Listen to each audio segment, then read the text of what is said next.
What's going on, people? Nat here, live and directing in full effect, baby. Do you know what I'm saying?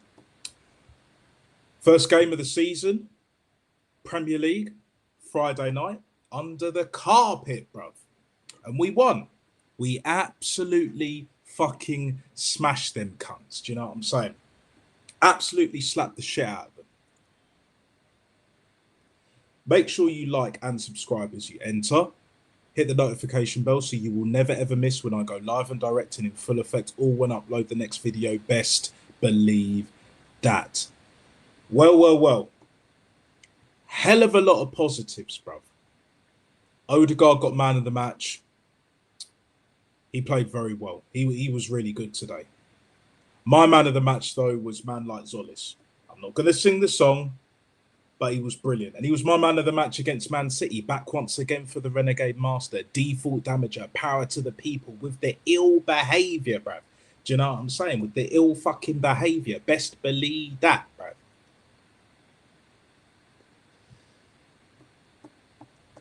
I thought Calafiori was brilliant as well.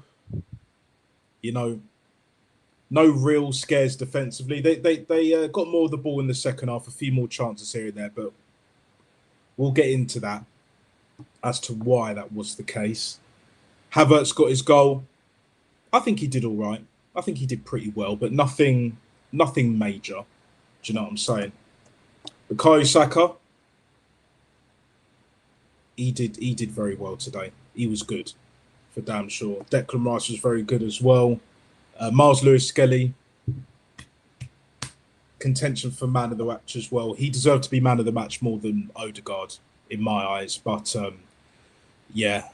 me, it's Zolis all day, every day. And you see the difference, because if that's Martinelli, we don't score that goal, bruv. Do you know what I'm saying? He don't put in them first time crosses, bruv. First time crosses will beat any fucking defence if the delivery is on point, bruv.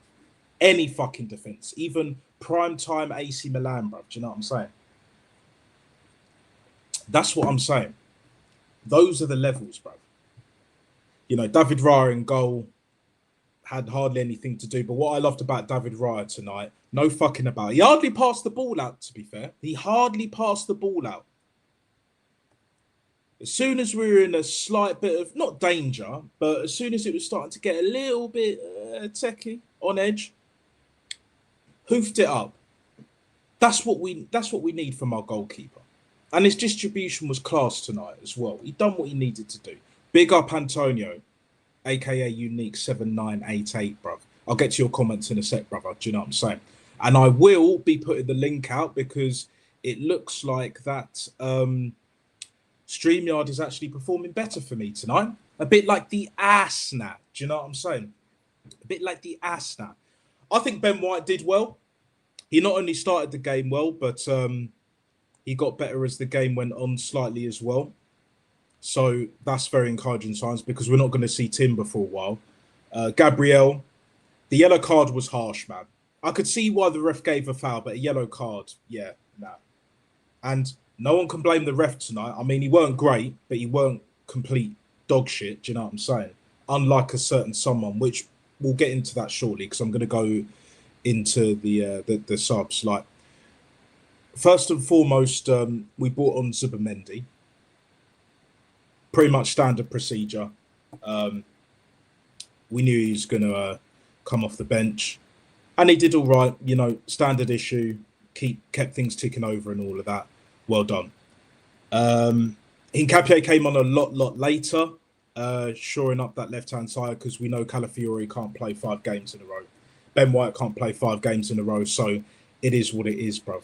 Like, for me, you know, the way that I see it, right, one thing that I was pleased with is how the manager is starting to rotate a lot more.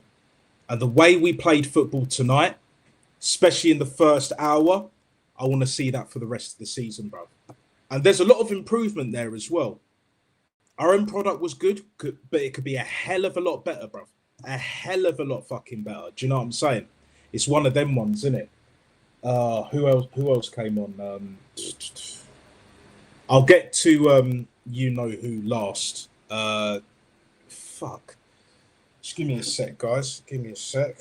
having a little bit of a mare, but just bear with, because what was it? It was Zubimendi came on, Hincapié came on, Marino, that was it. Marino came on. Yeah, that was it. That was it. Marino came on. I thought he did well. My biggest issue with Marino tonight was, why are you that deep in our half receiving the ball? Yeah, clearly the manager switched the formation to 4-4-2, right? Which is what I love. But again, it's more the personnel. Like, the reason why people think it doesn't work as well, really and truly, is because of the manager and or the personnel. In this case, it was the personnel. But again, the manager's got to take responsibility for that shit, which we'll get into. But Marino, I thought he did well. He had a good shot from the fucking absolute lanky, useless ass Dosser, even though he's not that tall. You know who the fuck I'm talking about, that fucking prick. We'll get on to him last, and certainly not least, bruv. He had a good shot off. He done well as well. Similar to Zubimendi, kept things ticking over. Looked all right next to Havertz, but really and truly, I want to see Marino next to Gyökeres, or if it's Havertz next to Gyökeres, if we're going to play a 4-4-2. Either if we start it, which we don't really start 4-4-2. I've hardly seen this manager start 4-4-2, but he has utilised 4-4-2 here and there as the game's gone on. So, yeah, I was pleased with that. But for me, you know, it's a shame Gyökeres didn't come on the pitch. Max Dowman didn't get on the pitch as well either. Disappointing when it comes to that. I'm very annoyed as well. Ethan, we kind of knew wasn't going to get on the pitch. You know, he'll end up being sold. So will Martinelli and Jesus somehow, because they weren't even in the squad, bruv. We're going to go on to Eberezer. Ebery fucking Eza. Very disappointed. You weren't good tonight, bruv. Few flashes here and there, but I know left wing ain't your position, but you got to be doing better than that, bruv. And the shot that you had from like 40 yards out, you know, trying to throw the Hail Mary and all that shit, bruv, like, sums up your performance, innit? And if it wasn't for the brave little toaster who we're going to get onto right here, right now, Fat Boy Slim settings, bruv, yeah, fucking useless Dosser, fucking useless cunt, bruv, Maduweke, as you can see in the title, needs to be sold to now, bruv. If it wasn't for him, Eberezer would be our worst player on the pitch tonight. Madu fucking Wake, Noddy with his clown shoes and clown car living in Lego La La Land, that fucking useless prick. Abysmal. Fucking shocking, bro. Oh, but he had a few good touches. And all. Get fucked. Get fucked, bro. Do you know what I'm saying? I don't know what this manager sees in Maduweke. This is some other shit, bro. It's got nothing to do with football. That's for damn sure. Yeah? If you're not going to bring Ethan on the right, because he's being sold and all that shit, he's about to be sold, which I'm fucking livid with, by the way. But I'll leave that for another day. In terms of to go into, or probably make another stream towards the end of the transfer window. So I'd say about after bank holiday weekend, basically. Yeah, bring on Max Dowman, bruv. Max Dowman has already shown with the very little game time, and he should have got a lot more last season as well. He should be getting loads more minutes. This Maduweke is useless. As soon as he came on, and he came on at the same time as Eberezer, they were the worst players on the pitch for us. Maduweke, we know what we're getting. Eberezer, it's just the quality's there, but just disappointing, bruv. He's seen what Odegaard's been doing, and yeah, you got to fix up, son. Do you know what I'm saying? You got to fix up, brother. I'm going to be real. But Madu fucking Wake, Noddy goddamn Maduweke, bruv. Yeah, Noddy goddamn Maduweke. Get the fuck out of my football club, bruv. To now, not tonight. To now, bruv. To fucking now. He is our worst ever player. I know we've had Runnison. I know we've had Almunia. I know we've had a lot of dross over the years, bruv, yeah?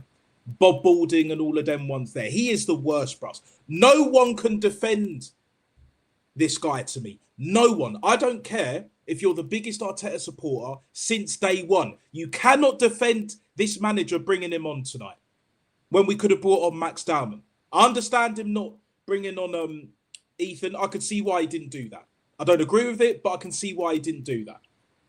But you have Max Dowman there, and you didn't fucking bring him on because Noddy goddamn Maduweke, because he played damn near every single game for England. That guy is fucking trash, bruv. He is woeful. He is woeful. The only real negative, and Ebriezer to a lesser degree. Those are the only two negatives. But the major negative, back once again and all of that shit, is Noddy goddamn Maduweke. He was shit in the Charity Shield, shit tonight. The only difference is he didn't start. And thank fuck he didn't start. And if this manager had started him, yeah, he would have got crucified. And rightly so. But let's get into the comments and I'll put the link out shortly, yeah? Get the likes up, everyone, and subscribe when you come in. Absolutely, Antonio. Big up. Hope you're having a great summer, my G. I know you've been out and about doing your thing and all that. Yeah, 3 points, and Zolis was brilliant. Man of the match. Big up my guy, bruv. My best friend, bruv. Do you know what I'm saying? Absolute certified G. Soon come, bruv.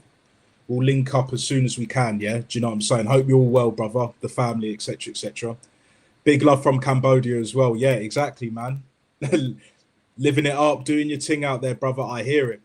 Give me your top 6 and bottom 3, please, G. Well, bottom 3 is all the newly promoted teams. I think Hull will be right at the bottom. They'll be last. Second to last, I would say Coventry, because they were poor tonight. It should have been at the very, very least 5. But again, if it wasn't for the brave little toaster, bruv, that useless cunt, we would have got 5, bruv. If Max Diamond was on instead of fucking Maduweke, it would have been 5 tonight. It would have been 5, 100%. Yeah, and then or was it Ipswich? Yeah, top 6. We're winning the league.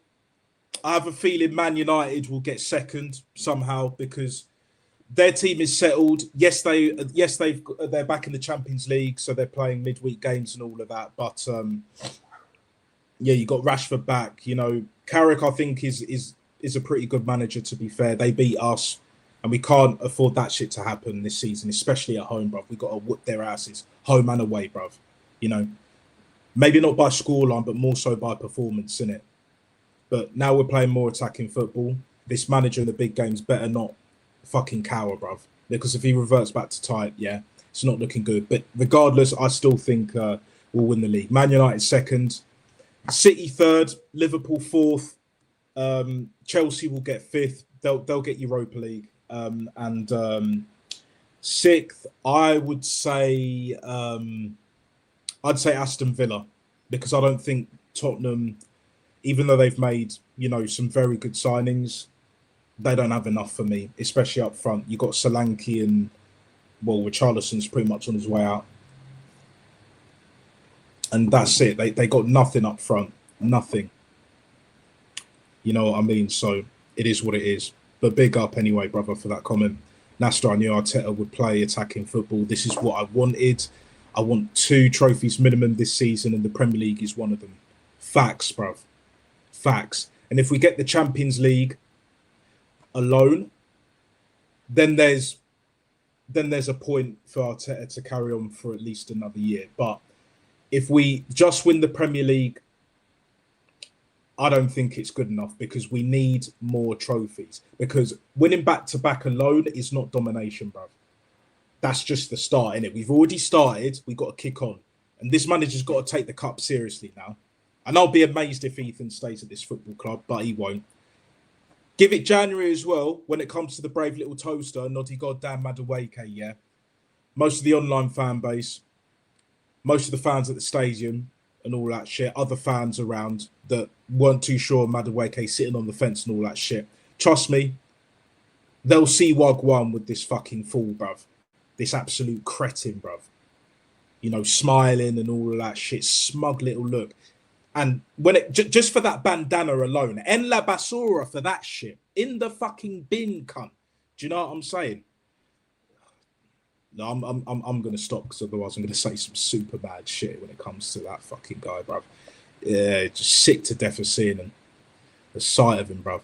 This manager changes his style every season. He's definitely gonna go back to 22. Look, I did say, I've been saying we'll probably go 22-23, but recently in Gianni's stream, I believe I said something along the lines of this, right? It will be a mix between what we did last season and what we did 22-23. The only way we'll fuck it up is if he plays the wrong players. And you saw the difference. You saw the gap between the starters and the finishers. The subs, you know, certain players that, well, should be in the reserves. Maduweke should be one of them. He should be training with the fucking under-21s, bruv. Yeah? Arteta thinks he can revive, you know, a shit signing. You can't, mate. You're not fucking Jesus Christ, bruv. Yeah? None of them motherfuckers, right? You have to accept you fucked up with that signing. We overpaid for him. And I tell you what, Zolis, if he keeps this up, 90 grand a week don't look too bad, bruv. Do you know what I'm saying? It doesn't look too bad. And he's on more money than Zubimendi, so it is what it is. But Maduweke, Andrea Berta, very quickly, before I get to the rest of the comments, yeah? Andrea fucking Berta, mate. If you're not actively making sure that Maduweke gets sold by the end of this window, and if not, make sure he's in the fucking gutter by January, en la basura, sold, loaned out, then sold, I don't give a shit, yeah? Then I'm on your neck as well, along with Garlic Breath, the cartel board, and Josh Kroenke as well. And also this manager if he fucks up as well. But on the manager front, for the most part, so far, so good. Can't complain too much. Not too much. Do you know what I'm saying? Oh, but you're still toxic and negative. I don't think so. But anyway, we move. We move. I fucking hate Maduweke. Brother, big up Dow, bruv. Big up Oregon Goon, yeah? I can't stand the sight of him, bruv. He grinds my gears to no end, yeah? Like, it is what it is. Like, I'm just sick to death, yeah? We got Villa next week, and we better smash them for that whole messing around in the summer with Rodgers, as they think they are bigger than Arsenal, and Emre not liking us.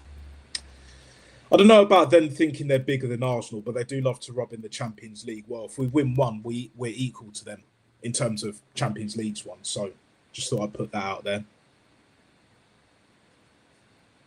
Yeah, I'll put the link out in a sec. We're just going to get through the rest of these comments. Zolis reminds me of Arsene Wenger type signing, proper direct, attacking forward. Hope Arteta doesn't do his Haram tactics on him and take the creativity out of him and let him play. We'll see. First game, though, bearing in mind, context guys. No fan margins, guys, just context guys. Do you know what I'm saying? We'll have to see. He's an absolute shambles, Antonio. Absolute fucking shambles. If Zolis is consistent all season in all comps with a shitload of goals and assists, he's basically like an Alexis with Podolski power shot. I'd say it's more Podolski because bearing in mind, Podolski was a fucking baller. Don't get it twisted, yeah. I don't think he's got the tech of an Alexis, definitely not, but Alexis had shot power as well, let's not forget. But in order for him to be Alexis, he's got to win games on his own. He's got to go up a few levels, you know, but so far, very impressed with him, very impressed. Maduweke is rubbish. He needs to leave the club tonight. 100%. This manager will live and die on that shit. The Havertz one in certain games will work, but I still think he needs to go as well. Marino is the better option. I know Havertz scored tonight, but look, that's my opinion, and from my perspective, that's what needs to be done. Name 3 games Noni Maduweke stand out in an Arsenal shirt. Apart from Club Brugge. There is none. And you know that, bruv. You know that. There is none. Sonogo is better than Noni. Well, of course he fucking is. I'm better than Noni, bruv. I haven't played football rugby in years, bruv. I've got knees probably of a 40-year-old, bruv. And I'm in my early 30s. Do you know what I'm saying? So it is what it is. It is what it is. top gooners like Maduweke. That's one thing we all agree on. Not all of them. Not all of them. And even Egal didn't want him. When we were linked with him, when it was pretty much about to be signed and shit, Egal, man like Egal, bruv, yeah, the Canadian Carlton backs, bruv, didn't want him. If he's taken down that video, if that is the case, by the way, I'm not trying to make any accusations, but let's just say if he actually has taken it down, there'll be a clip of that somewhere. Trust me, we don't forget round here. Do you know what I'm saying? Best believe that. Maduweke is worse than Jovino, Bentner, and Shamak. That's how bad it. Oh, 100%. He's way worse than Jovino. The thing is with Jovino, right? Jovino, the most frustrating thing about Jovino is, or was rather, his end product, because he had the tech, like technically levels. Like Maduweke can't even get to Jovino level of tech. Definitely not Nico Pepe. Never mind trying to even, you know, be in the same breath as fucking Ronaldinho. He's not even fit to clean his boots, bruv. That's Noddy Maduweke. Noddy goddamn Maduweke in a nutshell. Exactly, bruv. Lord Bentner better than Nonny because he scored when he came on. Yeah. Well, he's better technically anyway as a footballer. Oh, so you're a Liverpool fan, Matt. Big up. You think we'll go unbeaten? Yeah, I'm not convinced. The only way we go unbeaten is if we get rid of Maduweke, get rid of Martinelli, Jesus, utilize Havertz here and there. But even then, if there's a chance to get rid of Havertz, I would still take it, even with the goal tonight. And he did all right in certain patches, but he wasn't as good as Odegaard. Definitely not Miles Lewis-Skelly and nowhere near Zolis tonight. So it is what it is. I know Gyökeres has been, you know, technically he's not there, but as I've been saying, yeah, all I want from my striker is to score goals. Havertz ain't an out-and-out striker. Neither is Marino, but Marino will put the ball back in the net, in the back of the net more often than not, compared to Havertz. Havertz will get you the odd important goals here and there when you need it. Champions League final, Burnley at home to get us over the line. Other than that, yeah, I think we can do better, and we can get better for less as well. We can get better for far less when it comes to Maduweke. We can get Conte South for cheaper than we bought Maduweke. I'm gonna be real, bro. 30 mil, snap your fucking arm off for that shit. If we win the Champions League with this manager, I will help build this statue because we will enter European elite. I hear it. If we play our attacking style 22-23 with the defence of 25-26, I will be confident in winning 2 trophies minimum. And dare I say, even a final. I think that reaching the Champions League final should be a minimum target. I know it sounds harsh, but yeah. Zolis reminds me of Anders Limpar. I'm so glad you brought that up, Antonio. And I'm going to put the link in a sec if you want to jump on stream, yeah? Because I want you to explain that to the people. Do you know what I'm saying? I wasn't around when Limpar was playing, but I've gone through the archives and that he was a great fucking player. Anyone that's never seen Limpar play, weren't around, alive and all of that, you know, because of age, yeah? I wasn't either. Go back, yeah? Go back and smash them likes up as well while you're at it. The only way we will go invincible is if this manager is not playing the wrong players and signing a top forward. I don't think we need a top forward, bro. We don't need Alvarez. What we did see is that Eberezer playing on the left doesn't work, and we know it doesn't work. You know, and if we are getting rid of Ethan, yeah, if we are getting rid of Ethan,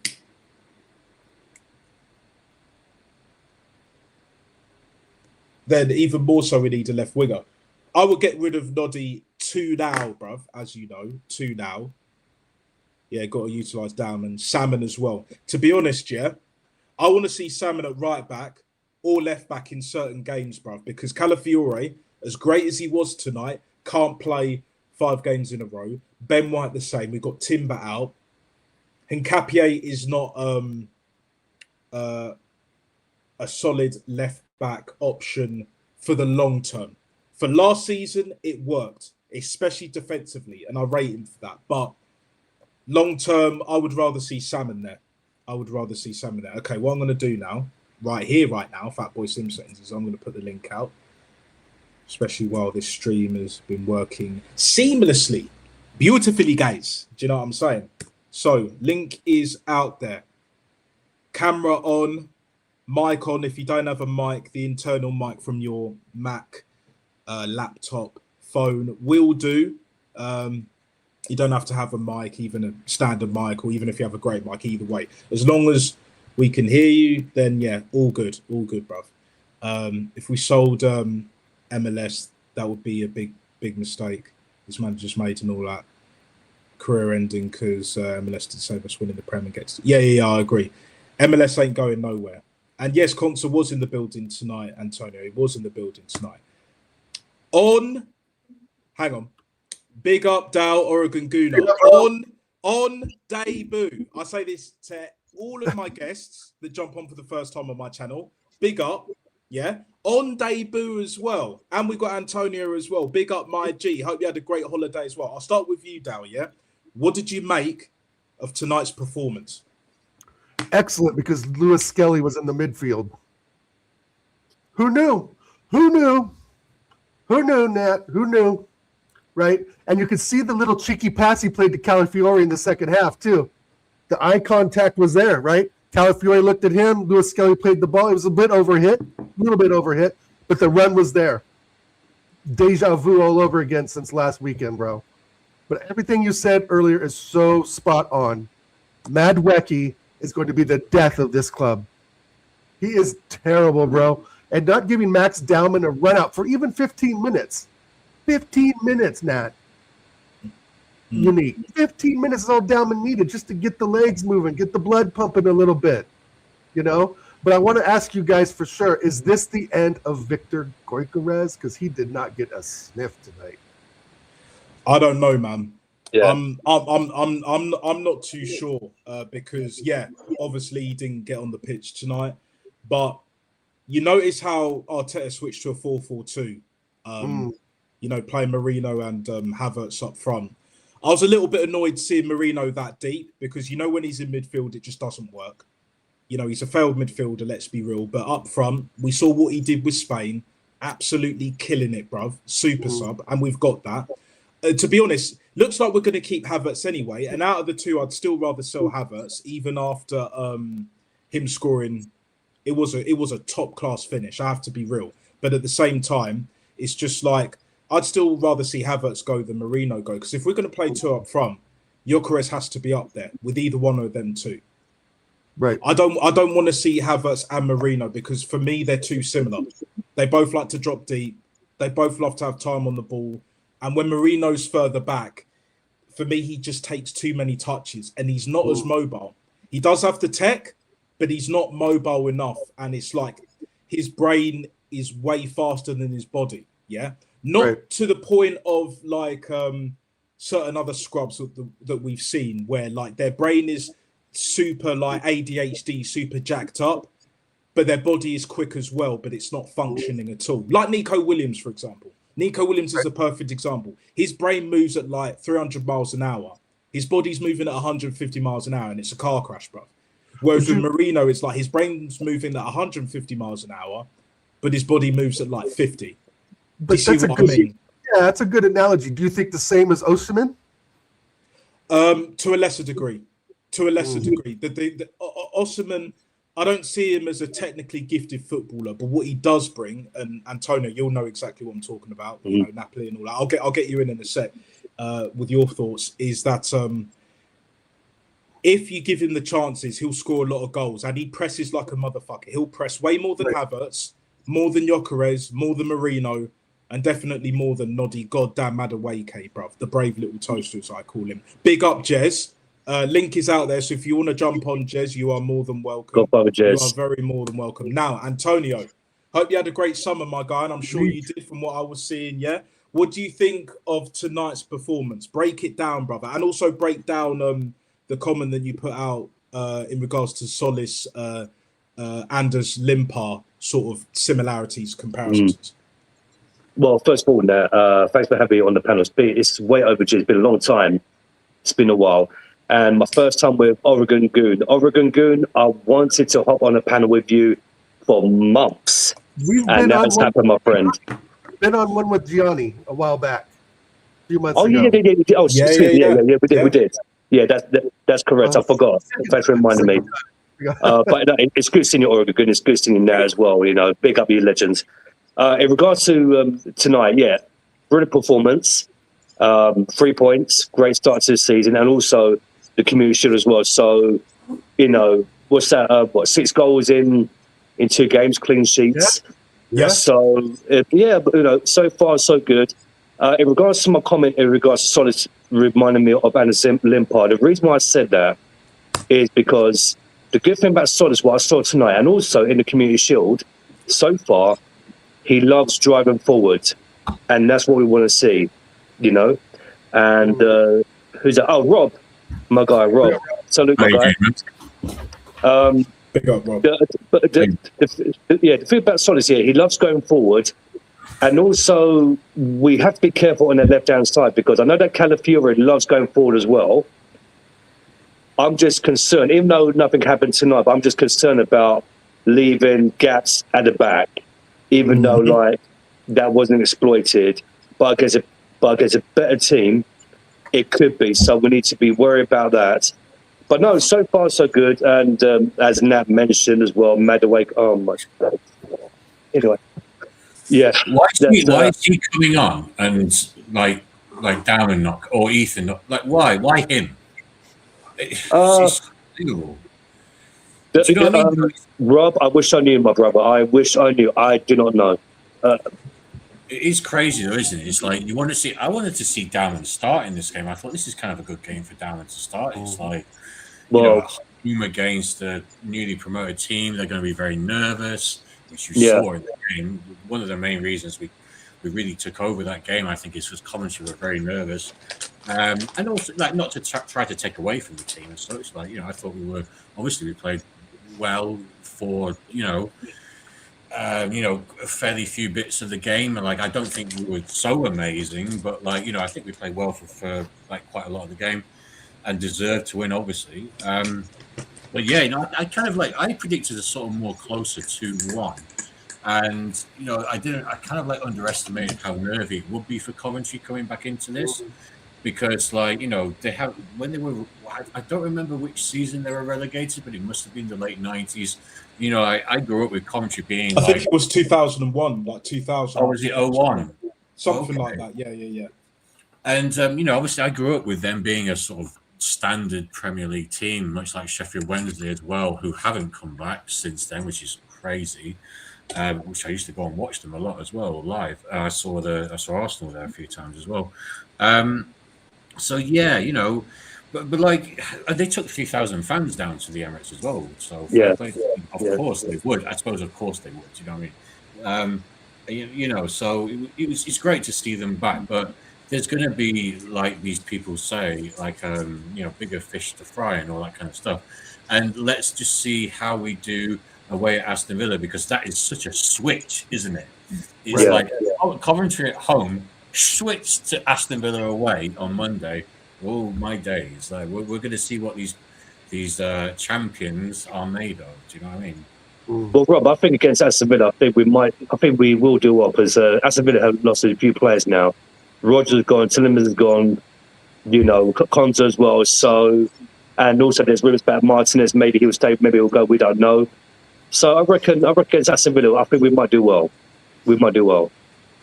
I hope so. They do seem to be. I definitely agree that they do seem to be kind of like in. I wouldn't say disarray, but like they're kind of like very transitional at the moment, aren't they? So it's kind of like they got rid of at least 4 or 5 players from the. At least 4 or 5 players from the Europa League winning team. But you know what? Like they've got Emery at the helm, so I mean, like I kind of would trust him more. I mean, it's very strange what people say about Emery and stuff, or that it's almost like you kind of like, if you're these Top Gunner Arteta fan types, they just have to take the anti-Emery position. And that's not me sort of saying that Emery's like this amazing, like the greatest manager ever. But I mean, look at his track record. Like if you look at Emery's track record, absolutely.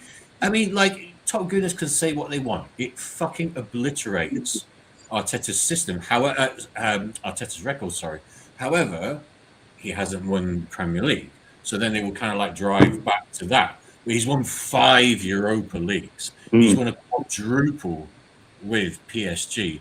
He's done so many different things with different players in the way that he manages them, especially attacking players. Look at Martinelli. It's a shame what's happened with Martinelli, or what is happening with Martinelli, because we have like that guy has such an inherent talent, but he has just been screwed out of him basically by not just this manager. He's the helm of it, but the whole kind of thing around it. So yeah, sorry to sort of like prattle on and stuff, but like it's very frustrating, isn't it? When you see it is very frustrating, Rob. It is. And first time on my channel as well, as I said. Yeah, big up for joining. Yeah, big up for being on my stream on debut. Cheers, man. On debut, do you know what I'm saying? And I have to ask you this question since you've already introduced us with your presence and all of that. No worries, my guy. I have to ask you, what do you think of Maduweke tonight? Like, just talk us through, like, why he is a hindrance to our football club. Why he has to go to now, not tonight, not tomorrow, not after breakfast. To now, bro. If you know, you know, people. Because he doesn't seem to know what he's doing, and it's kind of like he gets the ball and it's like, what do I do now? I mean, I've got pace, I can go forward a bit, but what happens after that? And it's kind of like he doesn't know what to do other than run forward. And then when that doesn't kind of like fortuitously work out in some way, he doesn't know what to do with it. And then maybe he might fortunately get a corner because he's busy. Like he's kind of busy, and it's kind of, you know, he has. I guess he does have an ability to retain possession. And so I guess if you're sort of busy and nothing else is sort of going on, every now and then you might get a corner, you know. So there's that. But that's not the level that we're supposed to be at. You know what I mean? It's kind of crazy, isn't it? So yeah, I just don't think he has like an proper like awareness of like what's going on around him. You can see that, like a good example of this from recent times is someone like Ozil. I know we're going back a little bit further, but Ozil's skill set and effectiveness is sort of like your devise people. But I was kind of like, you know, his actual awareness. There's certain players. His actual awareness is sort of like Bergkamp-esque as well. You know, it's very, very important. And it's just Maduweke. He's kind of like the opposite. He's like a sort of anti-Bergkamp. He's like he's just Anti-Lundberg, anti-Bobby Pires. Do you know what I'm saying? Even Freddie Lundberg. That's probably the best example because obviously we know Freddie played on the right? What Freddie did, he wasn't the most composed on the ball, but he made the runs. He had awareness, and when he had the pace, he utilised it. Do you know what I'm saying? But this guy, bruv, he's strong. He's quick, and that's about it, bro. I'm a poet. I fully well know it. Do you know what I'm saying? Like, that was nearly the famous chant about Emmanuel Petit, by the way. Do you remember that? He's strong. He's quick. His name's a porno flick, Emmanuel. Right, guys. I was too young for that. Yeah, no, that was before I was watching Arsenal. Technically, right, guys. You know, the thing with Maduweke is that he's an example of like just have pace, just be athletic, and you'll make it to football. That's what it is. P&P, yeah, exactly, Antonio. He is kind of a summary of the modern successful footballer who shouldn't be successful. Like he is that summary of that, because he's just like, I've got this athleticism. I can kind of like hold the ball in my feet whilst I do it. I don't know anything else. Oh, pay me £250,000 a week. But guys, he scored in training. He's probably that guy that with his scores hat a banger. backwards and thing on his chest, and he's taking the ball out wide against the dummies.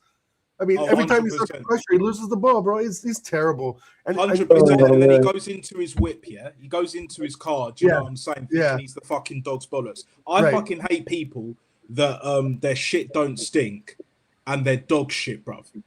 If you've got that level of arrogance, but you're that fucking good, do you know what I'm saying? Even debatably GOAT level, like Cristiano, innit? Cristiano's probably the best example where he's a fucking maniac. Do you know what I'm saying? He's egotistical, he's cocky. Yeah, but he backs it up. He backs it up, exactly. Yeah. And even towards the end, yes, he's kind of going outside, but he'll get them 1,000 goals, bruv. By hook or by crook, he'll get them 1,000 goals. So it is what it is. Maduweke, yeah, no one can tell me, no one can even give me a solid ass reason as to why we should still have him at this football club.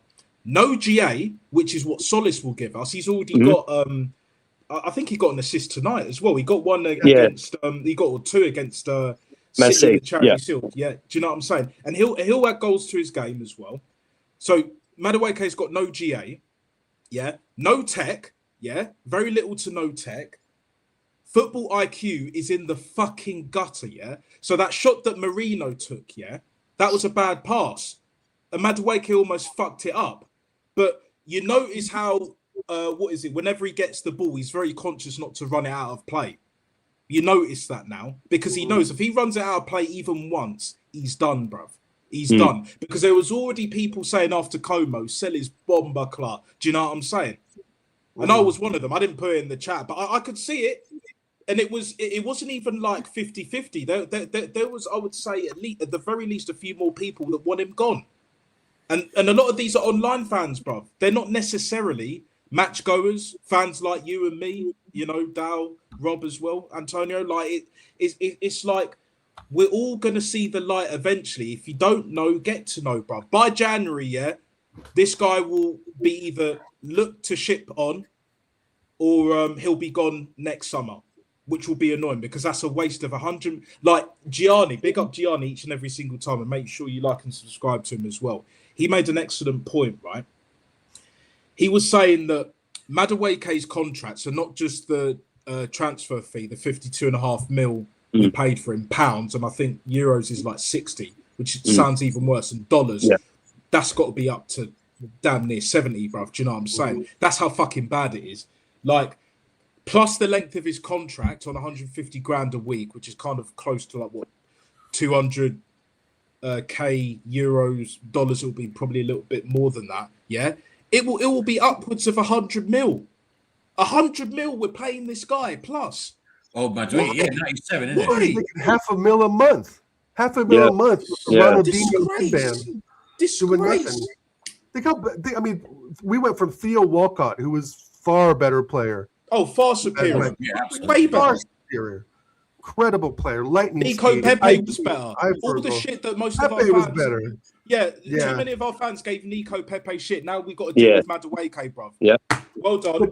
But do you think Arteta has the fucking bollocks to actually drop Maduweke for Dowman in the upcoming season here? Not unless he gets shit from the fans online. Yeah. Because the online fans dictate what this board and this manager do.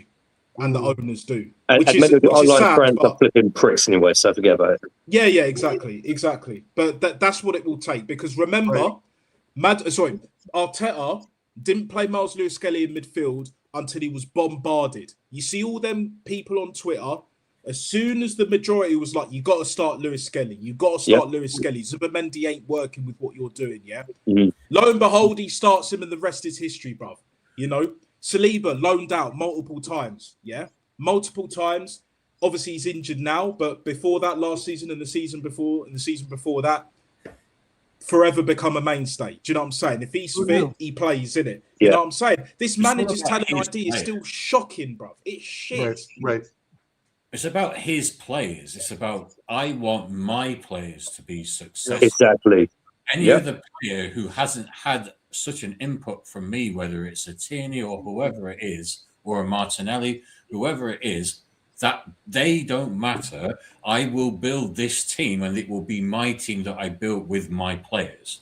And that's his only sort of thing. He doesn't want anything that isn't touched by him or per se. Do you know what I mean? But Rob, let me interrupt you, Rob, just for a second. Wasn't Alex Ferguson similar in that as well? In a way, I mean, it really had to be his players, right? His way or the highway, essentially. It was a whole different level. Oregon Gundo, it was a whole different level. I know, but I mean, the thought processes, right? Of like, oh, this player. No, but Alex Ferguson brought a young player. So this is the thing. Like, Arteta doesn't seem to have that in him to do that. I mean, like, there's sort of like the most Saka, but Saka was already being brought through, and MLS.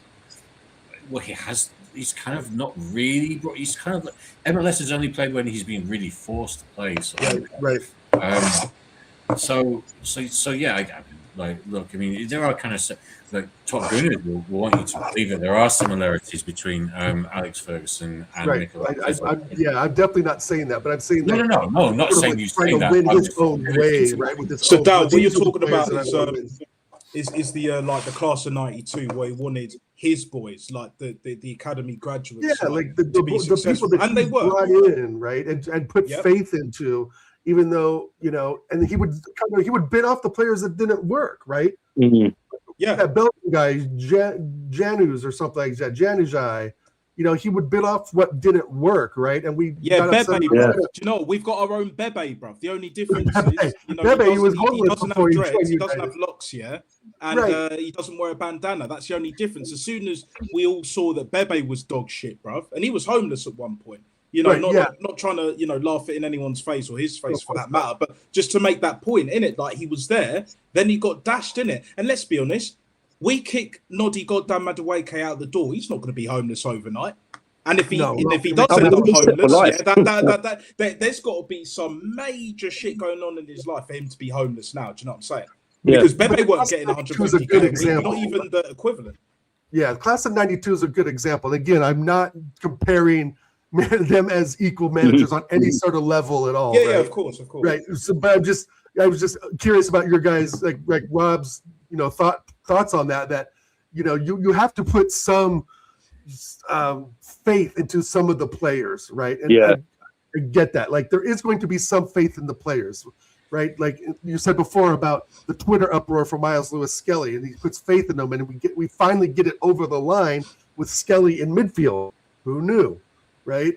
And I don't think that's going to happen with Maduweke, but I can still understand Arteta trying to put some faith in the players that he kind of selects, right? Even though I think we had Berta at the time, I'm pretty sure we did. That's still kind of an Arteta signing, right?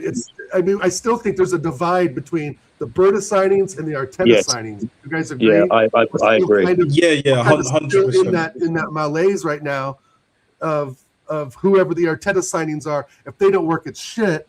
But if it's a Berta signing and they don't work, then we need to still give that player faith. This is why, like, player, right? So I think that's still a hurdle within the squad, right? I still think that's an issue at the club. Is that now we've got Konsa, bruv. Konsa for me is definitely an Arteta signing, because you look at what Mosquera did tonight. I know they didn't offer that much, more in the second half, but Mosquera held it down, bruv, along with Gabriel. And to be fair, hats off to Gabriel after that yellow card. That shouldn't have been a yellow card. Let's be real. If he gave a foul, that's one thing. Shouldn't have given a yellow card, but he could have easily lost his head, and he didn't. First game of the season, you're raring to go. You had a disappointing World Cup and all that. But the thing is with Arteta, yeah, like what you said, Dal, like Ferguson trusted in the right players more often than not. So did Arsene Wenger, but Arsene Wenger got more wrong than Fergie, which is why we didn't win as many league titles, why we didn't win in Europe. Do you know what I'm saying? And we should have done a lot better in Europe, because tactically and technically, with the players that we had, especially in the Hybe era, but even early Emirates era with Cesc Fabregas, Samir Nasri, Haleb before he went to Barca, you know, when we brought in, RVP, Alex Song, was it Gel Clichy and that, you know, he was coming of age and all that shit. Bakary Sanya, Eduardo. Carlos Vela was actually a good fucking player. He was very good. Do you know what I'm saying? Them types of players were more than good enough. But even the fringe players like fucking Denilson, Fran Merida and that, who went on to have good careers, because technically they always had it. You look, all the players that have left our club now because of this manager, they've all gone and done fairly well. Do you know what I'm saying? Because technically, for the most part, they were spot on, apart from the scrubs that ended up leaving too late. You think Maduweke is going to pull up trees anywhere else? Absolutely not. And this goes back to the point that I'm making, Arteta, I would say, is more like Wenger in terms of trusting in the wrong players and holding on to them for too long. Way too long, bruv. Do you know what I'm saying? This Maduweke, like Havertz, you can say it's kind of worked out, because even though he doesn't score anywhere near as much goals, he'll get the odd important goals here and there. Doesn't justify his wages or transfer fee, but at least he's contributed. Do you know what I'm saying? Maduweke, there's no contribution, bruv. He didn't contribute to our league title. He didn't contribute to us getting to the Champions League final. Even that one goal, as great as it was, You know, Garnacho scored the bicycle kick. What has he done since, bro? Nothing. He's in that mold. He's in that bracket. You know, along with Kittens. Do you know what I'm saying? Yeah. So, well, that's the thing. Like, you scored a goal in the Champions League final. Then you kind of like just gone and hid after that. Well, I mean, I guess not hid so much, but like you've not really done anything after that. So the onus is on you as the striker of Arsenal Football Club, who is paid a lot of money and a lot is expected of you, to not only just score the first goal in the Champions League final, is to then go and attack the defense, who are presumably a little bit like stunned because you scored, and get a second goal. And then, you know, try to go from there. And like he doesn't do that, does he? And we saw this today. Both he gets his goal, cool, right, great, and then he just shrinks. But then better opposition could have got 2 goals. And this is the kind of thing that's a little bit worrying for me. That's all. So I mean, like I said, I think a little bit before, like when Havertz was in the team, and Havertz and Odegaard were in the team, it was some of our worst runs of forms of last season. So quite why this manager wants to play them again, I don't know if he understands the statistics. But Rob, the thing is, like, now that Odegaard has scored 2 in 2 games, now that Havertz has scored 2 in 2 games, Arteta's like this. Well, it's Justified. Justified. Yeah. That's what it is. You know what it is? You know what it is, Antonio? Yeah, it's because we're playing better football. He knows, this manager knows he can't get away with playing stinky ass football. Not like last season. No. Even in the Champions League at times, yeah. And I still pip us to get to the final. Now, obviously with Maduweke, if Ebrieza's off form and other players, especially the scrubs, you know, if Reece Nelson is still here. To be honest, I don't think Reece Nelson's that bad. I just think, you know, his time has come and gone. Yeah. Do you know what I'm saying? Yeah. And we gave him way too much money. Because to be honest, I'd rather Reece Nelson come on the pitch, you know, Max Diamond and obviously Ethan than fucking Maduweke. Like, for me, like how Maduweke is in that pecking order, it's not football related. That's for damn sure. But then you got the likes of Fabio Vieira, bruv. You don't need guns to tell you that he was never going to be that good. I knew he was never going to be that good, and I didn't even see him play. I didn't even see the comps, bruv. But I heard of fucking Vitinha at the time when he was at Porto, right? Go get Vitinha. Would have cost the same money, give or take, you know. Might have cost us a little bit more in wages, but look at him now, bruv. Back-to-back Champions Leagues, bruv. Super Cups as well, back-to-back. Yeah. League titles, he's won the lot. Now he just needs to win with Portugal. That's the only thing Vitinha is missing. Yeah, that's what's missing. Maybe. And then obviously you've got the next World Cup that's in Portugal, as well as Spain and Morocco. So looking forward to that shit. You know, 4 years later, I've got planning and shit. You know, depending on how life goes, who knows, bruv? Who knows? But either way, like it's for me, I put it a lot more on Josh Kroenke in it, because let's be honest, who hired all of these incompetent people? Like Garlic Breath should be nowhere near this football club. The rest of that cartel board that apparently Berta sacked, the rest need to go. And Andrea Berta, I have to be real, like you have to intervene when it comes to Maduweke, because we've had a shit transfer window still. I don't care what anyone says. Conte doesn't make up for it. Bruno G, obviously he's injured. I kind of knew he wouldn't make tonight, but it looks like he's going to be out for ice pack.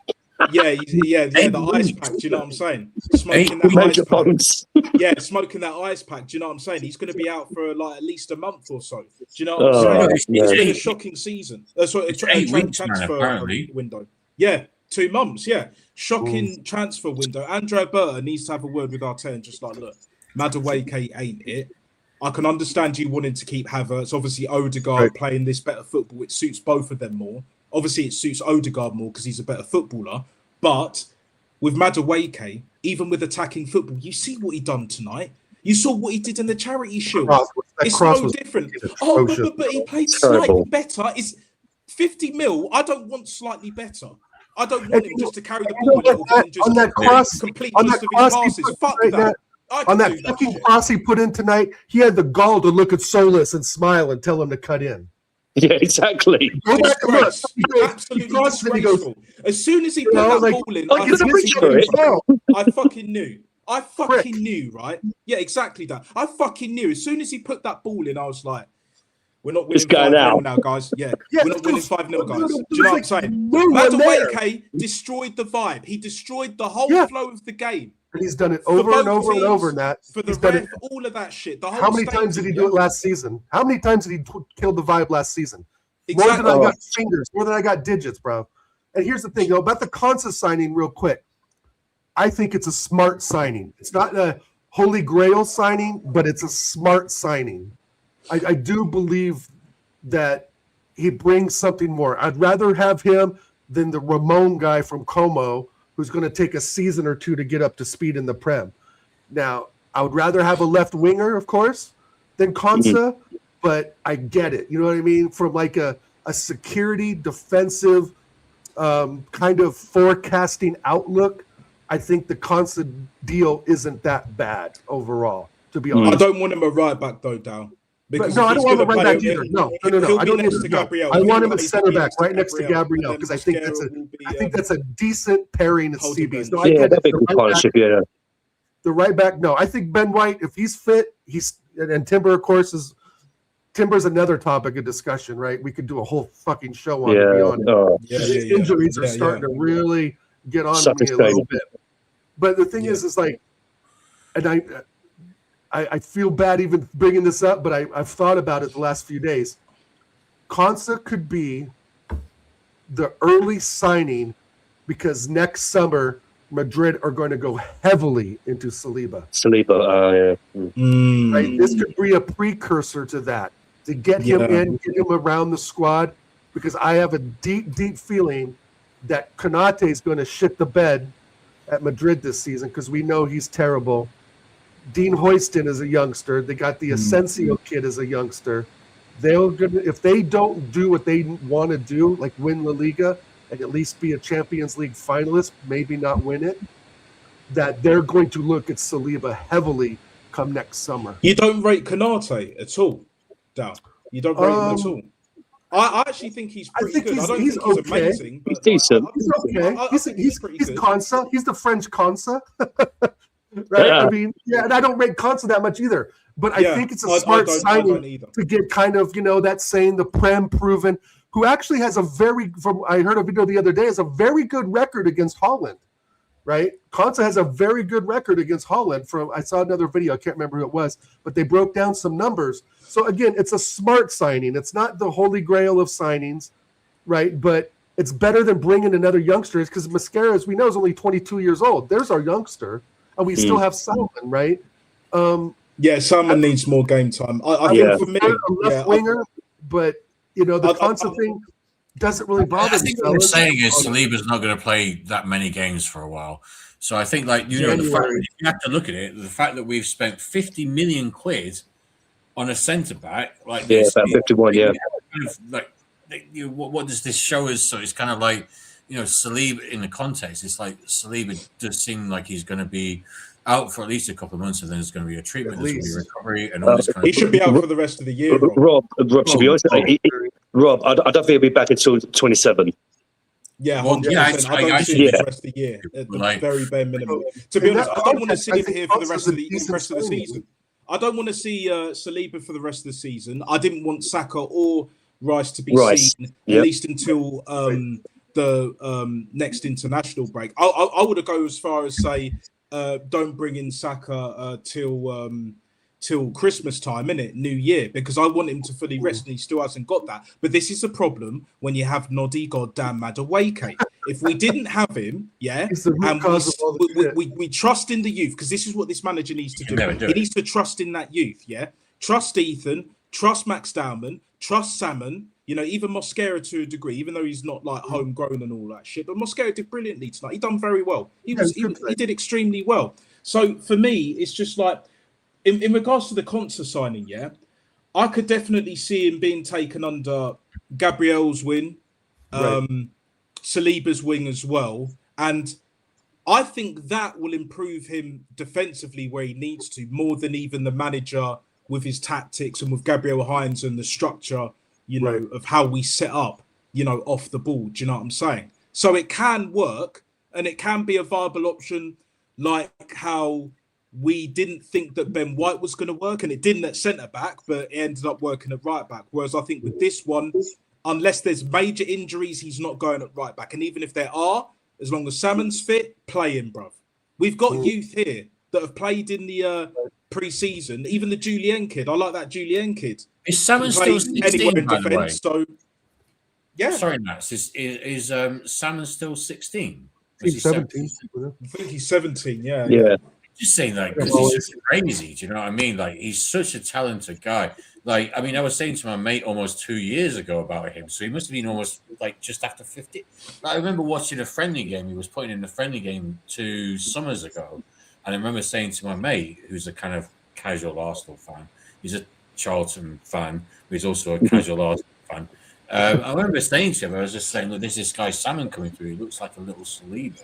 He's quite a young lad, but let's see how he develops. He's still growing as well, Rob. He'll probably get to 6 foot, bruv. Give it probably a couple of years. I don't know how tall he is. But he's kind of like quite competent anyway, isn't it? Oh, he's hella competent, bruv. He's hella. I was actually, even before this pre-season, like from what I saw last season, I was very impressed, bruv. And I was annoyed that he didn't get his Premier League medal because he didn't get enough games. I mean, even Norgard got more games, and this manager didn't rate him, and obviously now he's gone. So for me, trust the youth. Project trust the youth. Yeah. Get rid of the brave little toaster, fucking noddy goddamn Maduweke with his clown shoes and clown car living in Lego headband. En la basura, bruv. Dash that. So tight up on his head. I know, so tight for no reason. Havertz can't start every game. If there's an offer for him, take it. That's my take on it. I would still get rid of him. But if he stays, he can't be playing every single game. We need to utilise Gyökeres now that we're playing more attacking football. Rotation. Because if we don't, then and he doesn't get the 20 goals, then this manager's doing like a personal sabotage, not a team sabotage, like he was kind of doing last season and we just about got over the line, but a personal sabotage. Yeah. And then he's done with certain players as other with players those players, Nat, you're listing off. What do you think Eze's going to be doing this season? Oh, that's a great question. I just don't want him on that left hand side. We know it doesn't work. We saw against Liverpool, and someone put in the chat on I think it was Guns' stream as well that he never really starts the season great. You know, I don't know why that's the case, but he really is just competition for Martin Odegaard and us playing more attacking, free flowing football. Yeah, this is another reason why. You know, our squad is looking really great, but even then, we've had a shit transfer window because it's more the outgoings. That's the point. That's the ultimate point. It's the outgoings. It's not necessarily the incomings. It's the outgoings. Even the players that, like a Reece Nelson, for example, that I would at least run out his contract in that if no one comes in for him, he's way more useful than fucking Maduweke. Remember against Bournemouth in that 22-23 when we should have won the league. Yeah. Reece! You know what I'm saying? Yeah. There is no one that's gonna scream Nonny at any point this season or his entire career. But Nat, you know what you're right, guys. Yeah, we didn't need Maduweke. Why did we sign him for? We didn't need him. It doesn't make sense. We didn't need him. We have a backdoor deal with Chelsea, bro. There's some bullshit with that. Chelsea, I heard this rumor. I don't know if it's true. If you guys heard it, that we were deeply in debt during the Ashburton Grove Emirates transaction. That we actually borrowed money from Chelsea. Now I don't know. I'm saying I believe that, but that we actually borrowed money from Chelsea and we're actually paying them back in this double agent sort of manner, so to speak. I don't know if I believe that. Do you think Maduweke will be our last Chelsea signing? That's the thing. Do you think Noni Maduweke will be our last Chelsea signing, and we've paid? If that's the case, now that we, I certainly hope so. It better be. It better be. That's some got to be the nail in the coffin, though, isn't it? That's some conspiratorial bullshit. But no. I think a lot of it has to do with family location, kids in school, right? It's an easy move from West London to North London if you're a married family footballer. We'll go Brentford then. Do you know what I'm saying? Brentford could afford that fucking 50 grand. Right? Go down the road. Yeah, 30. Look, Brentford to Watford. Close enough. Brentford have been in the Premier League for ages, bro. They could have paid 30, 40 mil. Reading's not so that why far, did we have to take him? I don't know my London geography of the suburbs that well, but I Brentford know is Reading's right. not Like that Brentford far. is very, very close to Chelsea. It's closer to Right, Chelsea right. than it is Fulham. Arsenal. By now, them down the road have got money. He could have went to them. Yeah. Yeah. No, They spent again, 85 mil on fucking. I just- Sevilla, I just- yeah. Going back to Eze a bit, what I don't want to happen is what we saw last season with a glorious, performance against Spurs, great performances in and out, which to me is like you got to let these players build on that, right? Continuity, consistency. He's like 4 straight games with no injury. 4 straight, maybe 5 straight games, fellas, with no injury. He was on the bench, questioning questioning what am I doing here? Yeah. Let me contribute, boss. Let me do something. But I don't think he's the type of player that you throw on in the 75th minute and say, okay, go do Eze things. That's bullshit. That's not the way to treat And on the left as well, Yeah. he does That's well. number On the 10, left fellas. as well. That's number 10 on his shirt, fellas. He's not That's even a a left mid starting- in a 4-4-2. That's That's a the thing. starting player. He's not even a left mid in a 4-4-2. If No. anything, Calafiori is Right. more of the specialist left mid and left forward because me and I John think he should play had more this forward. conversation. Exactly. He's not a fucking reckon he defender. should. Even though he played brilliantly tonight, he's not a Yeah. fucking defender. He's barely a midfielder. You know, maybe out wide, but that's about it. He's a left forward. Calafiori, He's a striker in a 2, and we played 4-4-2 tonight. When he changed the Calafiori at left formation, wing. That we don't need a left winger. Put Calafiori up there. I'd rather Copy it, Calafiori left at right wing, bruv, than fucking right the wing. brave little toaster, bruv, than fucking Noddy goddamn Maduweke. I bet Do you they know call what I'm saying? ESPN FC and have him bring Theo Walcott Hey, back. Antonio, you seen that film? You know what I'm talking about, yeah? Like, yeah. Anyone that know, do you know what I'm saying? I'll send you the I'll DM you the fucking picture that what is it? I think it was Carl that sent me in it of Maduweke toaster bandana on as well. You'll see exactly what I'm talking about. No worries, yeah. man. Like, it's fucking. But hey, fellas, fucking I'm going to hilarious. bounce off that. Thanks for having me on. Big Oh, up, good. now. Good to see you, Rob. Salute, Good my to guy. see you, Thank you, boys. man. Debut. Grab a Brilliant bite. debut. Do you want to I'll shout your catch channel you out guys. before you go? What's that? Shout your channel out before you go and My channel's kind of just a bunch of FIFA and Call of Duty bullshit, but Oregon Goon on YouTube. Check me out on Instagram on infamous_Dow. Say hello. But no, great Subscribe. talk, Nat. You're fucking spot on with it all. And big up to you, Unique and Rob again. As Big always, up, man. big up to you. Thanks for having me on, Nat, and I'll see you soon, brother. Yeah, big up, Dow. Always a pleasure on See you my guys. channel. That's for Thank you damn so sure. much. Peace out, brother. See you Take guys. care. Peace out, man. Peace out. Yeah. But you know what? Just to feed on the Eze thing, yeah. Yeah. If Odegaard keeps continuing to play the way he is, which he's playing well, credit to him, you're right, and he's scoring. He's going to be second fiddle this season, and it's going to get to a point where either Eze has to make a decision. Either he's going to be like, look, you know what, Martin, you and me this season, okay, we'll go ahead. I'm taking your place, and we'll be competition. Or he's going to be like, oh well, we'll be Birch this season, so maybe I'll leave next season. I'm out of it. That's it. Yeah. He needs to take his chances, doesn't he? I mean, like when he gets his chances to play, when he starts, he needs to sort of take them. But like, how many of them is he going to take? Oh, sorry, how many of them is he going to get? Because Arteta has his absolute favourites, and he's basically trying to mould this team into a team that is, created by him. Everything is influenced by me, not just the players. It is the whole thing that is influenced by me. And this is very important. And Arteta, this is very important for me to do this. And it's kind of like it's a very interesting kind of like takeover of the club in a sense. Like, I mean, for me, like 1993 was the first sort of time that I started supporting this club, and I've not seen anything quite like this. Maybe you could argue that it's kind of like the modern times, and this is kind of the way this works, and the clicks and the views and all this kind of stuff. But it's kind of very strange to me that we kind of like seeing our club kind of like pushed in a marketing sense in this way. And I don't know, it doesn't really sit, like, I'm rabbiting on a little bit, I know, but I'm kind of like, it doesn't sit very well with me. Like, I don't like what our club has become. Like, I grew up with us being Highbury Arsenal. Highbury is close to the pitch, and we're on top of the players, and it's kind of like the way that we did it, and we kind of like almost sort of like sort of suffocated the team or whatnot, and all that kind of stuff, whatever.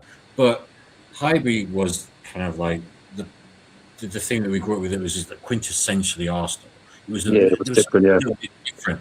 It was something a little bit different. There was no other sort of like stadium that would kind of like give you that vibe, and the low camera angle, on the pitch, and it was a very small pitch.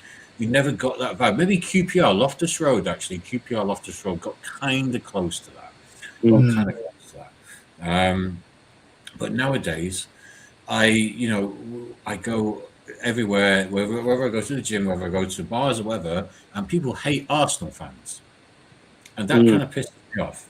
Like, because it's like I grew up for a long time with people respecting us as Arsenal fans. And now they hate us because our fan base is full of spastics, basically. Yeah, the online fan, yeah.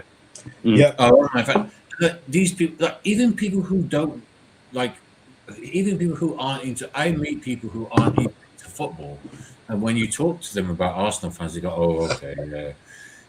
The face of this club has been changed so much over the past few years, and it's kind of like, okay, cool, we won the league last season. I'm not going to complain about that, obviously, but the face of us and what Arsenal represents now has become so different over the past few years, and it's not always positive.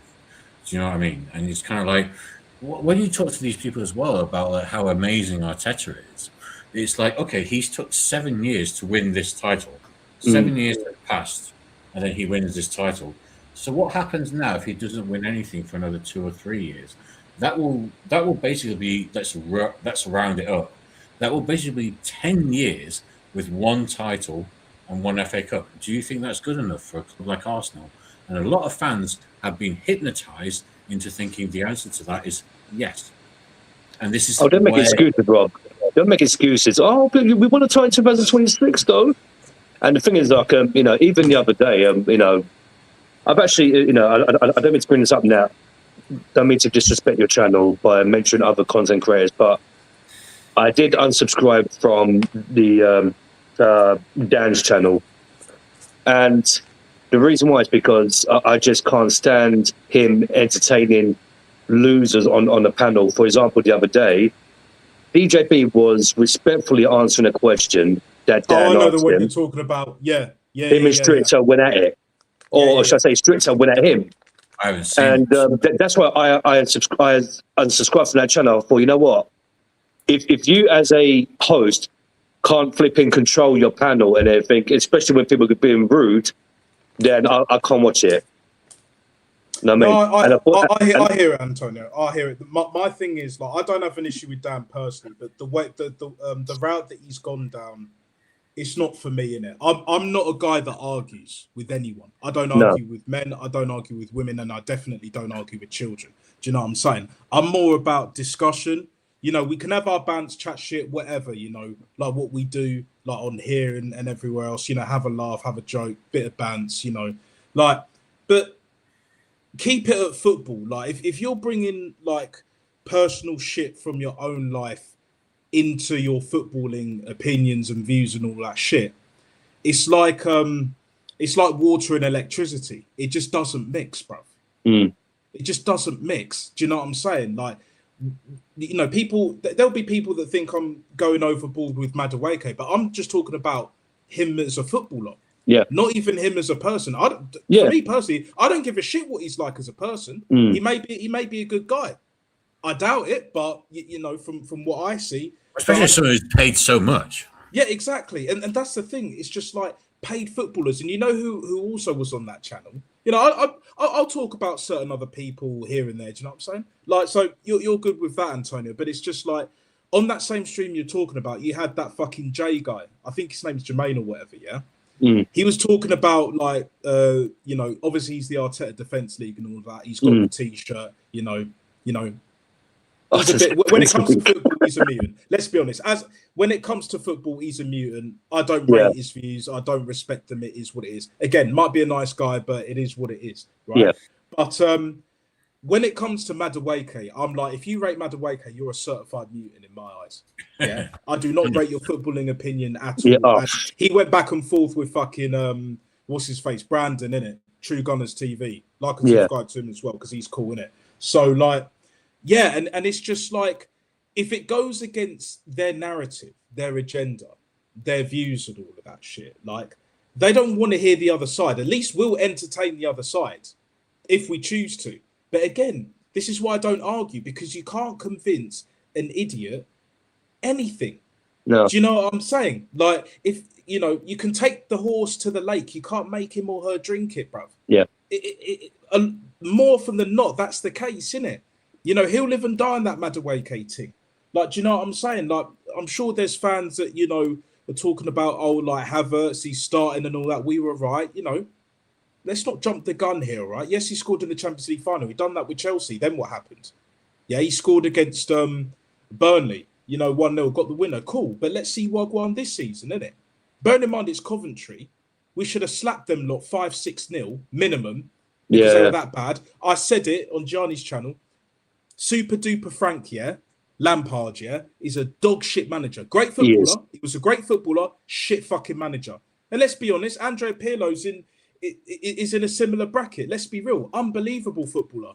But shit he's manager. Just a poor manager. Yeah, he's just a poor fucking manager. It is what it is. You know, TT isn't a good manager. Yeah. He's a bang average at best. You could say poor manager. But one of the best players for me, he's one of the best in players history, in the yeah. So it's like, you know, for me, he's top 25, top 50 in one of the greatest I've ever seen. So it's just like, it's okay to say when things haven't worked out. It's okay to say when you got things wrong, when you thought that players were good and they ended up being shit. And my thing is, with all the mutants that back Maduweke, I want to ask all of them this fucking question, yeah? Why are you defending him when not even the stats can back it up? Any stat that you want to throw out doesn't support, you know, your backing of Maduweke. It's not football related. It's not football related. So whether you like it or not, I don't care if you fancy him at this point. I don't give a shit about none of that. Do you know what I'm saying? But if you rate him, it's not for footballing reasons. I'm sure there's women out there, as an example, that rate him because they fancy him. I hear it. You know, it's not the first, it won't be the last anyway. But if you're a man, if you're a guy, yeah, and you rate Maduweke, it's not for footballing reasons, bruv. And if it is, I would love it if you could explain you're going to why. have to really explain to us, like, what those football, like, we need some specific details about that, because we've been watching Maduweke for quite a while now, and we've been not impressed, let's just say. And, you know, in fact, we've consistently been not impressed. So that means, like, week after week, we've not been impressed. And yes, every now and then he might strike a fucking goal against, I don't know, what was that team in the Champions League? Bruges. Yeah, it was Bruges, that we got Solis from. Yeah. This is what I was saying, like, this is what I was thinking, sort of thing. So it's like, yeah, so every now and then you might bang a goal against Bruges, but, you know, when I play football, I scored a goal from the halfway line as well one time. So there's, you know, it's just it worse is what Odegaard was doing, because he knows, you know. So yeah, I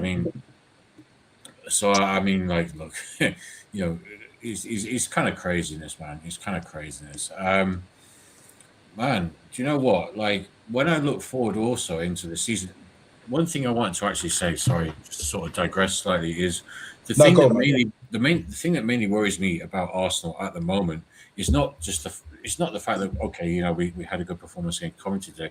It's like how this can be sort of continued forward. It's kind of like, what is this going to look like by Christmas? It's kind of like, okay, cool. We've already got Saka and Rice starting. I, like, maybe naively didn't think that even Saka and Rice would be starting the first game against Coventry. I was like saying to people at work, "Oh no, I think we'll drop them. I think because of the World Cup, we'll give them a bit of a." But Saka and Rice are starting, and it's kind of like, even to me, it's kind of crazy. And if Saka and Rice are starting now against Cov in August the 21st, what the hell is the situation we're going to be facing potentially in Christmas. It's I don't know. No, I understand what you're saying, Rob. Like, and Yeah. we'll move on to like Villa away, who we've got next on the 29th. I think it's a Monday night kickoff. So yeah, like and I was impressed with both of them tonight. They both played well. They were both good. I have to be real. Like even Saka, when he went down the outside, I was like, oh, for the love of God, please no. But he got past him and shrugged him off as well. So fair play. He weren't doing that last season. And even the season before that, he was struggling to do that shit more often than So for me, it's just like if Bukayo Saka is starting or comes off the bench, I don't want Ben White or anyone else who passes him that ball for him to be running onto the ball like from inside our own half. Do you know what I'm saying? He can't make them runs no more. No, not anymore. No. Because if you expect him to track back as well, I don't think because it's Starboy and all of that. Like Odegaard does more of the pressing. So does Havertz, but Havertz doesn't do it enough, which is why if we are going to get a strike, even though it's not a priority signing for me, I would go for Osimhen. If anything, I would swap Havertz for Osimhen. Do you know what I'm saying? Because Turkey have got the new tax law in it. That tax break. It's not quite like Saudi, but it is a great advantage for people, that want to live, work in Turkey and all that, and especially for the footballers. Like Mo Salah's on like a mega contract there. He don't have to declare anything because he's only just got there. I think it's like, I'm not going to say it word for word, but basically, if you've lived in Turkey for 3 years or less, basically, you're exempt from declaring anything on the tax form, innit? On the tax bracket. Do you know what I'm saying? So, hence why you saw Vlahovic go to Besiktas, which is where Trossard is at now. So he's on mega money as well because he left Juve on a free. I don't see why we can't go to a Fenerbahce or a Galatasaray if Martinelli doesn't go there because he won't go there because we turned it down. But go to Galatasaray and just be like, look, we want Osimhen, but we'll give you a replacement straight away. We'll probably give you an extra 10, 15 mil. So how that equates out, then we don't lose as much money for what we paid for Havertz in the first place. Plus we get the wages off. Yes, the wages are going to be more with Osimhen, but it's worth it, bruv. It's worth it. He'll link up play, and it won't be. He's not. I wouldn't say he's amazing at link up play. He's basically a better technical version of Gyökeres, isn't it? And if you give him the right chances, he'll get you goals. He's more balanced. You know what I'm saying? He's more of a well-rounded striker. Well, Nat. Now that you mention that, if we were to do that, get Osimhen, yeah. Do you think that would slowly push Gyökeres out? It probably would, yeah. Like give it a couple of years for sure. Maybe even next summer. Like, because here's the thing: if Osimhen comes in, yeah, I reckon it's one of them where he'll get the number 9 because obviously Gyökeres still has the 14. Ezra still has the number 10. So, and what Dad was saying, number 10 should be started, and I agree because obviously Odegaard still got the number 8. Yeah. But do you mean do you mean Gyökeres coming in this season? It's not gonna happen.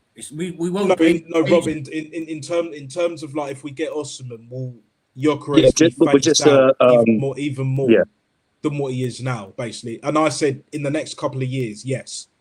Might even be sooner than that with this manager. But to be honest, it all depends. Like this is the start of the season officially tonight. We got the win. I knew we were going to win. We slapped them, but it should have been 5, innit? And if he hadn't brought on that brave little toaster, noddy goddamn Maduweke with his clown shoes, clown car, living in Lego La La Land and all that bollocks, yeah, we probably would have got 5. Max Diamond, even if he brought on Ethan somehow, would have done the job, innit? Would have done the job expeditiously. Now we've got Aston Villa Monday, so we've got what? A week rest. Rest. Yeah. Just shy of a fortnight. Do you know what I'm saying? There or thereabouts. And away from home, we don't have the best record there. I think we lost there last season. I think the season before we got a draw, and then I think this was it the 22-23. 23-24. I think we might have got a draw there, but the 22-23 we beat them. With Martinelli doing all of that. and was it Jorginho getting a deflected goal and all that shit. Yeah.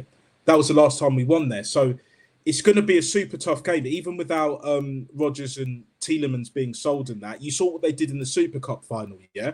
This is the real test. Because if Arteta brings on Noddy goddamn Maduweke, bruv, we are in serious trouble. Whether he starts him or brings him off the bench, yeah? This manager needs to realise that if you're going to wait till January to realise, or worse yet, the end of the season, that he ain't it, bruv, and we got to look for pastures new, then that is fucking shocking, bruv. But again, am I surprised? No, because this manager holds on to dead wood for way too fucking long. Worse than Arsene Wenger. I don't care what anyone says. It's way worse than what Wenger If it's his decision, yeah. If it's 100%. His decision, he's trying to make it work all the time. It's like we don't necessarily need a manager who's trying to make it work. We need a manager who's making it work. And, you know, there's some players who it's worked with. Okay, cool. But they're the defensive players usually. So this critique of him being like kind of a poor attacking manager is completely true. You know, people get pushed back against this, and like, you know, the Arteta fans and all the people who do the sort of like cultish hypnosis and all this kind of stuff. Yeah, they push back against it, but there's really kind of no argument like about it. I mean, like we beat Coventry 3-0 today. Obviously, yeah, okay, cool, but we didn't really sort of absolutely smash them. It wasn't kind of like, oh my god, it could have been 10-0. Okay, maybe that you could maybe see that as being a bit kind of like overly negative or whatever, but it just kind of like makes me think, okay, well, what's going to happen against Villa? Because like this is a very, very different game. Like at home against Coventry, first game of the season, Sky Sports is there, everyone's there. Oh, we've had interviews before the game, and you know, blah blah blah, and then the game is played and then it's over. But then we've now got to sleep for a few nights, and then we've got to go up to Birmingham to Aston Villa away, and that's a very, very different prospect. So the Villa away game for me is just much more. In fact, in a way, it's kind of like quite good that it's come this early in the season because it's going to give us a measure of where this team is at. Facts. That's basically what I was leading on to. Aston Villa, like tonight was the test. Tonight was the starter. Really the start of the season. Next week will be the test, the real test. Basically. Aston Villa away, yeah. He'll probably start Bukayo Saka and Declan Rice, take them off after an hour or an hour, give or take, yeah. He'll do the same thing. It is what it is. I'd rather them rest, but it is what it is, yeah. At least he's willing to rotate, yeah. I'll give him that. I'll give him a slight bit of credit there. But if he starts Maduweke again and he plays Eberezer on the left, yeah, in a 4-4-2, as much as I love a 4-4-2, you know, chicken and chip settings with a little bit of space. Do you know what I'm saying? Chris Eubank Senior settings and all of that, yeah? Like, it's not happening, bruv. Zolis is starting. He's a certified starter, bruv. Like, I wasn't as convinced if he was going to... Because I thought we were going to get like a Morgan Rogers. You know, Vinny was always an outside chance anyway. I wasn't convinced with that. Oh, no, he was never coming. There were other options. Obviously, I don't know if Njai's still at Everton. You know, Noosa, even though with his injury record, Conceição, do you know what I'm saying? But then you had the likes of fucking Rafa Leao, fucking Nico Williams. It's just like them fucking scrubs. And it's like, no, bruv. No. Why can't we go in for Cavra, bruv? If we were going to go for Vinny, we might as well have gone for Cavra if Barcola's going to go, or he may not go at this point, because Liverpool are looking to get that Minter guy from Brighton, yeah, for like what 80-odd million, which I think is, which I think is a farce. You know what I'm saying? Because he's not worth that even in this fucking market. But again, it just goes to show that whatever we do, no matter how great we are, no matter how things are looking up, yeah, we see the early signs of trouble, but yet we're being told that we're negative. We just got to accept what's going on and not question it. I'm not that guy. I question everything, bro. Yeah. Because I stand for something, and if you don't stand for anything, you fall for anything. Do you know what I'm saying? You stand for nothing, you fall for everything. I'm not that guy, bro. Yeah, I think as well, you see the early signs of trouble. I mean, it's kind of like, you know, it's the ability to extrapolate. It's one of the sort of like difficulties with society in general, to be honest with you right now. The difficulty that a lot of people have to extrapolate into the future even not that long into the future, just to kind of like trying to figure out how things might. Okay, I may do this. This might happen, and this might happen, and this might happen. But like we've been talking about this with Arteta for ages. The only thing that we've got wrong, I suppose, is that he managed to get us over the line last season. However, he managed to get us over the line last season because what was the competition? It was just Rob. You know, there wasn't any competition, you know. And yes, of course, we still got over the line. So I'm not trying to sort of like denigrate that or like bring that down in any way. However, there is context, and context doesn't matter. It's kind of like we did that because nobody else was really that good. Like nobody else was really bringing proper champion vibe to the thing. Like, you know, and even Man City, obviously they had their and Man City were in the dying embers of Pep's reign, right? Yeah, So Guardiola wasn't bothered. Yeah. it was the end of it. You know what I mean? And it's kind of like you had to participate in that. But yeah, I mean, like, look, you know, this is kind of how it is. And like, you know, just winning 3-0 against Coventry doesn't really sort of like give us anything to go with. In fact, actually, the game away at Villa, in some sense, is actually a very good way to kind of like let us judge where the team is at. Because this is like this is a game where, you know, pretty much annually we've fucking struggled to get anything from this game, and it's interesting to see how him as a tactician, because obviously he's the greatest manager in the world, as we're told. It's interesting to see how him as a alleged tactician is going to approach this Aston Villa game, because this Coventry game was okay, whatever. Well, we can get rid of it. Blah blah blah. You can just coast through it if you want. But going away to Aston Villa is a very different prospect. So yeah, it's going to be difficult. It's going to be difficult, but I think the way things are going right now, Rob.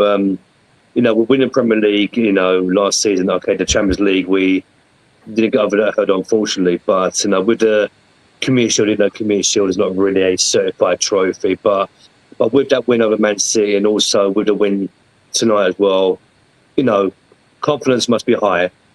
So, you know, going to get over a week's rest as well. So the players should be a little bit more fresh, hopefully.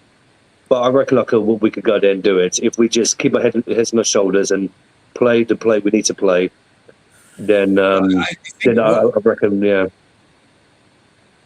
I think what works in our favour as well is that Villa, like, with their transfers and everything, that's it, exactly. Yeah.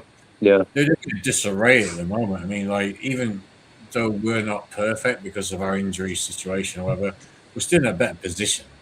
Yeah, we are. Yeah. Like a much better position. And so I think we should sort them out. I'm not trying to be kind of like, you know, blasé or arrogant about it, but like, I think we should sort them out. But history. The thing is with the universe, it's like patterns matter, and we do not have a good pattern at Aston Villa at Villa Park, which is a ground I did want to go to. I never got the chance to go to, unfortunately. But yeah, I kind of worry about it a little bit. But I guess, you know, we draw the game, and then even if we do draw the game, we just move on, isn't it? It's not, you know, it's not a disaster if we draw the game. Do you know what I mean? No, it's not. No. And also, you mentioned about Saka and Rice playing tonight. Yeah, I don't think it was necessarily to play them really, but you know, no Arteta, like, obviously, I think he wants to get off to that winning start, so that's probably why he played them both. And then as it was 3-0, he thought, oh yeah, you know what, job done. Now I can take them off. So, but the thing with that's kind of what I thought as well. To be honest with you, it's kind of like, you know, he started them. Okay, cool. He wanted them to get the result, and then he would get that first win. You know, flying start. You know, yeah. Yeah, because like I guess he's trying to, like, it must be a strange situation to be, because I don't know. I guess you've got to try to be as empathetic as possible, I suppose. But it's a strange position to be in, to be the manager of Arsenal in this kind of like situation that he's in right now, and like trying to make the correct decisions and everything. But you know, what I would say as well about the game is, like, for the first half an hour, Odegaard didn't do anything, and he's the captain, which is a little bit of a concern for me. After that, he seemed okay. He got his goal, obviously. and he was connecting play very well. But for the first half an hour of the game, I don't think Odegaard really took the game by the scruff of the neck like I would if I was a captain. I'm not trying to say that I was an amazing captain, but like if I was captain, I would take the game. But if I'm captain, I'm taking the game by the scruff of the neck from the start. And Odegaard just doesn't seem to do that. Like, maybe one time in a million he might do that, but like most of the time, he's sort of set back and like he needs to be drawn into the game. I agree. Football club. I'm kind of like I want to put myself about there and be, influence the game and try to get things sorted out. Do you know what I mean? He doesn't seem to have that like attitude. Yeah. No, I hear that. Do you reckon when it comes to the Villa game on Monday night, do you think he should start, or would you start Ebriezer in the 10 in his actual position and look at it like, well, Ebriezer as a number 10, that's his position. He's not a left mid, he's not a left winger, and he actually starts games better than he finishes them. Let's be honest. Unless he's playing games consistently and he comes off the bench and he's like maybe got a few niggles here and there, like because I think Odegaard will start, but he will. It's a question of should he start? Would you want him to start? Like, The only problem is with this is like in terms of like literal talent, like I would rather Eze kind of like be explored in that situation, but he isn't being explored. That's the thing, and it's kind of like it's difficult for it. And then like when you play, who else is going to do that? And the thing is, you could stick Ethan in there, you could stick Dowman in the 10, you could stick various people in the 10, but the problem is they haven't been worked in that. So they don't know. You could stick them in the 10, they could be the talented people, but they don't know exactly how to connect with the other people around them, with the other players around them. So this is not me trying to sort of like defend like putting Odegaard into the team, but if it was me, I would have done something different with the friendlies and like made it more like we work towards not having Odegaard in the team. Of course, that's not going to happen, is it? This is just not an option, sort of thing. So I guess midfield wise, I would just keep the midfield the same against Aston Villa. I would like to see Gyökeres come in because obviously haven't scored the goal, but like he didn't really do anything else. I'd like to see Gyökeres given a chance. I mean, I would like to see Gyökeres being given a chance against Coventry for 20 minutes, to be fair. But just, he wasn't. But anyway, that's kind of how I feel about that, to be honest with you. I think also, Nat, like you mentioned about Solis as well, like you made a good point in the beginning of your stream before we came on the panel that we have to see whether he's going to be a game changer, or will Solis be another Trossard? Will he be another Martinelli? So far, so good. He's been impressive, but can he continue it? And I think Rob probably mentioned, or maybe somebody else, maybe the comment section. I know it was in the comment section. Sorry, that hopefully Arteta doesn't suck. What he's doing so far out of him. They just lets him play and lets him just be free. But also, as I already mentioned as well, is that good going forward? Absolutely. And also, he did track back. I saw him track back a couple of times. But I'm just concerned about with Calafiori loving going forward, along with Solis who loves going forward. Would it expose the left-hand side of the back? That's the question. Yeah. So we need to be careful. Because obviously, against Coventry, we weren't threatened. Nothing happened.